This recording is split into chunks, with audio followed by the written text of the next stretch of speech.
आचार्य अत्रे यांची गोष्ट मी तुम्हाला सांगणार. गोष्टीचं नाव आहे राजूचा बिल.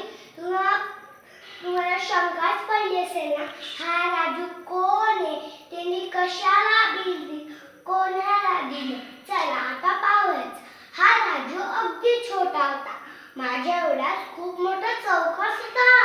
त्याचे बाबा खूप मोठे डॉक्टर होते. त्यांचा दवाखाना त्यांच्या वाड्यातच होता. राजू सकाळी शाळेत जायचा आणि दुपारी घरी यायचा. घरी आल्यानंतर तो आपल्या आईने केलेलं जेवण जेवायचा. जेवण झालं की तो मस्तपैकी झोपायला जायचा. झोप झाली की तो आपला अभ्यास करायचा. तितक्यात त्याच्या मित्र यायच्या, राजू, ए राजू, चल खेळायला. काय खेळायचं रे आपण आज? बॅट बॉल खेळू, चला खेळूया. संध्याकाळ झाली होती. राजू आपल्या बाबांच्या दवाखान्यात गेला. कुणाला खोकला झालेला असायचा, कुणाला सर्दी झालेली असायची, कोणाचं पोट दुखायचं. असे अनेक पेशंट आहेत त्याच्या बाबांच्या दवाखान्यात. आणि त्याचे बाबा त्या चिठ्ठीवर काहीतरी लिहून द्यायचे. राजूला ते पेशंट ते बिल घेऊन कंपाऊंडर काकूंकडे जायचे. कंपाऊंडर काका त्यांना पैसे द्यायचे. पेशंट त्यांना पैसे द्यायचे. राजूच्या मनात एक शंका आली, बाबा या चिठ्ठीवर काय लिहून देत असतील.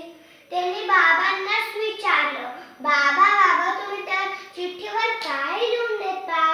अरे मी त्यांना तपासतो, औषध देतो, मला मला बिलाप्रमाणे पैसे देता.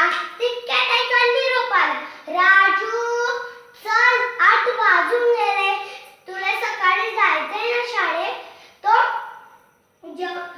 स्वयंपाकघरात गेला. तर जेवता जेवता त्याच्या मनात एक शंका आली, आपण पण याचे छोटे मोठे कामं करतो.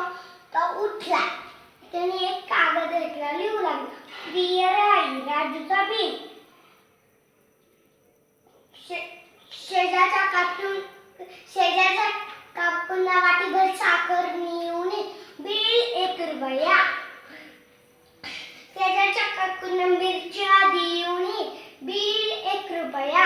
शेजारच्या काकूंना स्टोल आणून दे, बिल 1 रुपया. नाही, बिल 2 रुपया. गिरणीवरून दळण आणून दे, बिल 3 रुपया. असे अनेक छोटे मोठे काम त्यांनी लिहिले आणि त्याचं बिल झालं फक्त 18 रुपये.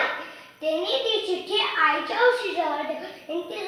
तो झोपायला गेला. आईने रात्रीचे सर्व काम उरकून ती झोपायला गेली. झोपायच्या आधी तिचं लक्ष त्या चिठ्ठीकडे गेलं.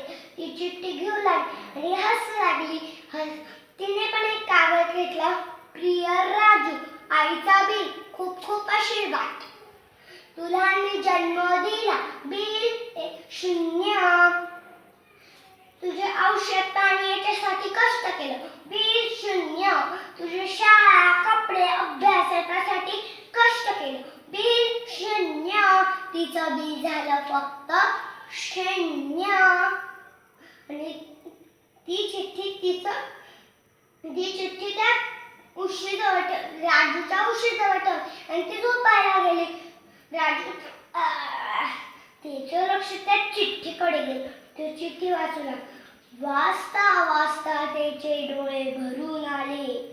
आपण एवढं लहान, आपली आई किमान. तो रडू लागला. तो आईकडे जात होता. त्याची आई त्याच्यासाठी दूध गरम करत होती. त्यांनी आईला मिठी मारली, म्हणाला, आई मला क्षमा कर. म्हणूनच म्हणता आई तिने